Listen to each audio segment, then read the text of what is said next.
नई गिरह, नए नाखून, नए मिजाज के कर्ज, मगर ये पेच बहुत इब्तिदा का लगता है। नमस्कार, मैं हूं राजीव और आप देख रहे हैं घूमता हुआ आईना। दोस्तों, ईरान को कमजोर समझकर अमेरिकी राष्ट्रपति डोनाल्ड ट्रंप ने उसे चंद दिनों की जंग में हराने का दावा किया था। लेकिन अब आलम यह है कि जिस परमाणु हथियार को नष्ट करने के नाम पर अमेरिका ने ईरान पर हमला किया था, उस पर बड़ा खुलासा हुआ है कि ईरान जब चाहे परमाणु हथियार बना लेगा। इसके बाद ट्रंप की नींद उड़ना तो 100% तय है। आप जानते हैं कि जंग को पूरे 23 दिन हो चुके हैं, जिसमें अमेरिका अब थकता हुआ दिखाई दे रहा है। एक तरफ ट्रंप अब अपने 2 जंगी बेड़ों में हजारों सैनिकों को ईरान की तरफ रवाना कर चुके हैं, क्योंकि ईरान की ताकत का आकलन ट्रंप पहले कर ही नहीं पाए थे। और दूसरी तरफ नाटो देशों से भी ट्रंप का झगड़ा दुनिया के सामने अब आ चुका है। इस जंग में ट्रंप अब पूरी तरह बैकफुट पर दिख रहे हैं। दरअसल अमेरिका और उसके तमाम साथियों को अब यह समझ आ चुका है कि ईरान की सेना तो उसे करारा जवाब दे ही रही है, अब ईरान की जनता ने भी अमेरिका को हराने की कसम खा ली है। इसीलिए आयतुल्लाह अली खामनेई और अली लारिजानी समेत कई बड़े नेताओं की हत्या के बावजूद ईरान की जनता अमेरिका के आगे झुकने को तैयार नहीं है। ईरान के सुप्रीम लीडर मुस्तफा खामनेई के एक लिखित संदेश ने ईरान की जीत का दावा किया है। आइए जरा इसको देखिए। कह रहे हैं मुस्तफा खामनेई कि दुश्मन देशों को उम्मीद थी कि हमलों के बाद ईरानी जनता सरकार के खिलाफ खड़ी हो जाएगी, लेकिन ऐसा नहीं हुआ। मुझे लगा था कि कुछ दिनों के हमलों के बाद देश में डर और निराशा फैल जाएगी और लोग सरकार के खिलाफ खड़े हो जाएंगे, लेकिन यह मेरा गलत आकलन था। इसके उलट देश में अलग अलग विचारधाराओं और मतभेदों के बावजूद एकजुटता देखने को मिली है। इसी एकता की वजह से दुश्मन अपने मकसद में कामयाब नहीं हो पाया है और उसके खेमे में ही दरार पड़ गई है। खामनेई का यह संदेश ट्रंप के लिए एक आखिरी चेतावनी की तरह है कि अमेरिकी खेमे में दरार पड़ गई है। दरअसल ईरान पर अमेरिका और इजराइल के हमले के बाद पूरी दुनिया जंग की चपेट में आ चुकी है। कुछ देश हैं जो खुलकर अमेरिका का साथ दे रहे हैं, कुछ देश ऐसे हैं जो अमेरिका के खिलाफ हैं, तो वहीं कुछ देश ऐसे भी हैं जो दोनों पक्षों से एक समान दूरी बनाए हुए हैं। लेकिन फिर भी युद्ध का असर सब पर दिखाई दे रहा है। ऐसे में अब यूरोपीय संघ के कई देशों और नाटो में शामिल देशों ने अमेरिका से दूरी बना ली है, तो वहीं अमेरिका में भी ट्रंप के खिलाफ आवाज उठने लगी है। कहां तो अमेरिका ने दरार डालने की कोशिश ईरान में की थी, लेकिन अब ट्रंप को अपने ही छेड़े युद्ध में हार का कड़वा स्वाद चखने मिल रहा है। ईरान की जनता की अपनी सरकार से चाहे जितनी शिकायतें हों, लेकिन फिर भी अपने आंतरिक मामलों में वो अमेरिका का दखल बर्दाश्त नहीं कर रही है। बल्कि जिस तरीके से अमेरिका ने ईरान के नेताओं को मारा, स्कूल पर हमला किया, नौसेना का जहाज डुबोकर निहत्थे सैनिकों की हत्या की, परमाणु और तेल संयंत्रों पर हमला किया, इनका जवाब देने के लिए जनता सिर पर कफन बांधकर अमेरिका का सामना करने के लिए तैयार हो चुकी है। ईरान की सड़कों पर जनता का उमड़ना शायद ट्रंप के जीवन का सबसे बुरा ख्वाब है, जो उन्हें खुली आंखों से देखना पड़ रहा है। तो आइए दोस्तों, आज आईने की नजर से पड़ताल करेंगे कि क्या इसके बाद ट्रंप को मिलेगी अपने जीवन की सबसे करारी हार, और यह भी समझेंगे कि किस तरह परमाणु हथियार के बहाने पर ईरान को हराना बन चुका है नामुमकिन। अंतर्राष्ट्रीय परमाणु ऊर्जा अभिकरण यानी IAEA के डायरेक्टर जनरल ग्रोसी ने हाल ही में एक इंटरव्यू में बहुत बड़ा खुलासा किया है। उन्होंने कहा है कि ईरान परमाणु बम बनाना सीख गया है, और जब किसी के पास कोई ज्ञान आ जाता है तो वो ज्ञान आप वास्तव में युद्ध से नहीं छीन सकते। कोई भी युद्ध ईरान की परमाणु महत्वाकांक्षा को खत्म नहीं कर सकता है। CBS न्यूज को दिए गए इंटरव्यू में जनरल ग्रोसी ने कहा है कि भले ही युद्ध से ईरान की परमाणु क्षमताओं को गंभीर नुकसान पहुंचाया जा सकता है, लेकिन ये युद्ध अपने आप में ईरान की परमाणु महत्वाकांक्षाओं या क्षमताओं को पूरी तरह से खत्म नहीं कर सकता। ग्रोसी ने कहा कि यह सच है कि युद्ध ने ईरान के परमाणु कार्यक्रम को काफी पीछे धकेल दिया है, लेकिन इसके साथ ही ग्रोसी ने चेतावनी देते हुए कहा कि युद्ध से ईरान की परमाणु क्षमताओं से जुड़ी समस्या का कोई दीर्घकालिक समाधान नहीं निकल सकता। इसके लिए बातचीत ही करनी होगी। ग्रोसी ने कहा कि एक बार जब सैन्य अभियान समाप्त हो जाएगा तब भी हमें कई बड़ी समस्याओं का सामना करना पड़ेगा। इनमें सबसे अहम है ईरान के पास मौजूद 60% तक संवर्धित यूरेनियम का मौजूदा भंडार, जो परमाणु बम बनाने के लिए जरूरी स्तर के बहुत करीब है और युद्ध के बाद भी ये भंडार ईरान के पास ही मौजूद रहेगा। वहीं IAEA के डायरेक्टर ने अमेरिका और इजराइल के इन दावों को भी नकार दिया कि उन्होंने ईरान के परमाणु ठिकानों को नष्ट कर दिया है। ग्रोसी ने कहा है कि जब तक IAEA के निरीक्षकों को ईरान के परमाणु केंद्रों तक जाने की अनुमति नहीं मिल जाती, तब तक ये पता लगाना असंभव होगा कि हमलों के बाद कितनी सुविधाएं, बुनियादी ढांचा और उपकरण, चाहे वो क्षतिग्रस्त हों या पूरी तरह सुरक्षित बच पाए हैं। ग्रोसी ने चेतावनी दी कि अगर परमाणु फैसिलिटी और उपकरण खराब भी हो जाते हैं, उसके बाद भी ईरान के लिए उसे फिर से बनाना बहुत हद तक मुमकिन होगा, क्योंकि अब ईरान को पता है कि उन्हें कैसे बनाना है और इसके लिए उन्हें किसी तरह की रिसर्च की जरूरत नहीं है। आपको बता दूं कि IAEA के मुताबिक ईरान के पास 450 किलोग्राम संवर्धित यानी एनरिच्ड यूरेनियम है और उसने उसे कहां छिपा कर रखा है इसकी जानकारी किसी को नहीं है।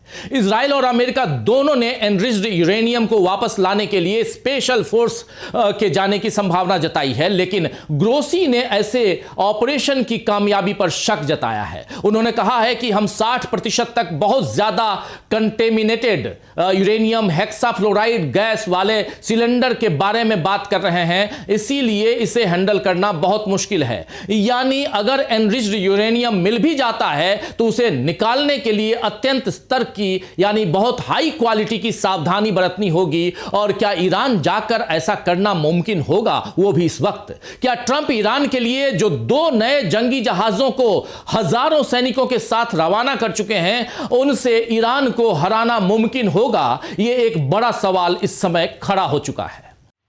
USS त्रिपोली और USS बॉक्सर को ट्रंप ने मिडिल ईस्ट की तरफ रवाना कर दिया है। USS त्रिपोली में करीब 2200 अमेरिका के मरीन कमांडो हैं, जिनका मकसद खर्ग आइलैंड पर कब्जा करना हो सकता है, जबकि USS बॉक्सर का मकसद ईरान के अंदर सैनिकों को उतारने का हो सकता है। अब सवाल यह है कि क्या ये जंगी जहाज ईरान के नजदीकी समंदर में जाने की हिम्मत कर पाएंगे, क्योंकि ऐसा करने पर ये ईरानी मिसाइलों के डायरेक्ट निशाने पर होंगे। इसीलिए सवाल ये उठ रहे हैं कि क्या कोई देश है जो अमेरिकी सैनिकों को ईरान में उतारने में मदद करेगा, क्योंकि ईरान ने पहले ही चेतावनी दे दी है कि अमेरिका को मदद करने वाले देश भी अब उसके निशाने पर होंगे।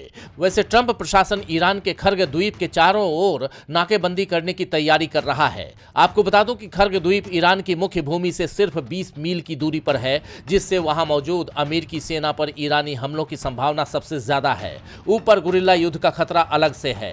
IRGC के लड़ाके गुरिल्ला युद्ध में माहिर हैं और अमेरिकी सैनिकों के लिए ये बिल्कुल वियतनाम जैसे हालात होंगे, जहां अमेरिका को शर्मनाक हार और हजारों सैनिकों के मारे जाने के बाद मुंह छिपाकर भागना पड़ा था। ईरान के विदेश मंत्री सैयद अब्बास अरागची ने भी इस बारे में कहा है। जिस तरह वियतनाम युद्ध के दौरान अमेरिकी नेतृत्व जमीन की हकीकत से अलग बयान देता था, वैसी ही स्थिति आज ईरान को लेकर भी देखने को मिल रही है। आपको बता दूं कि वियतनाम युद्ध में अमेरिका के 50,000 से अधिक सैनिक मारे गए थे और कुल मिलाकर करीब 30 लाख लोगों की जान गई थी।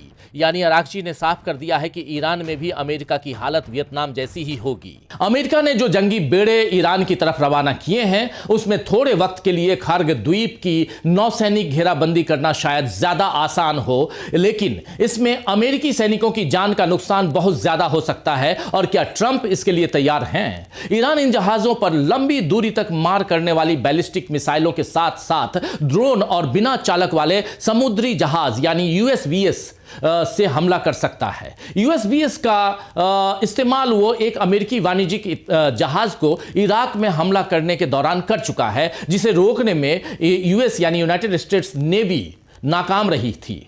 वैसे भी इन हमलों में अब तक अमेरिका का बहुत सारा धन और कई सारे सैनिक मारे जा चुके हैं। तो एक बड़ा सवाल यहां यह भी उठता है कि क्या अब ट्रंप और नुकसान का जोखिम उठा पाएंगे?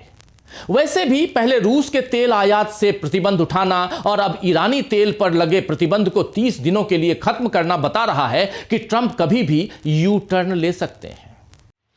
हॉर्मुज स्ट्रेट पर ईरानी हमलों ने दुनिया भर की ऊर्जा सप्लाई को बाधित कर दिया है, जिसके बाद सारे देश तेल के संकट से गुजर रहे हैं, महंगाई बढ़ गई है और जनता का गुस्सा शासकों पर निकल सकता है। इस बीच अमेरिका ने ईरानी तेल पर लगे प्रतिबंध में 30 दिनों तक की छूट दे दी है। अमेरिकी ट्रेजरी विभाग ने महत्वपूर्ण जनरल लाइसेंस जारी किया है। नए आदेश के अनुसार समुद्र में पहले से मौजूद ईरान के कच्चे तेल यानी क्रूड ऑयल और पेट्रोलियम उत्पादों की बिक्री की अस्थायी अनुमति दी गई है। ये कदम वैश्विक ऊर्जा बाजार में स्थिरता लाने और पेट्रोल डीजल की बढ़ती कीमतों पर लगाम लगाने के लिए उठाया गया है। वहीं संयुक्त राष्ट्र महासचिव एंटोनियो गुटेरेस ने भी कहा है कि संयुक्त राष्ट्र हॉर्मुज जलडमरू मध्य को फिर से खोलने में मदद करने के लिए तैयार है। यूएन खाड़ी देशों के साथ साथ यूरोपीय परिषद से भी मौजूदा स्थिति के बारे में बात कर रहा है।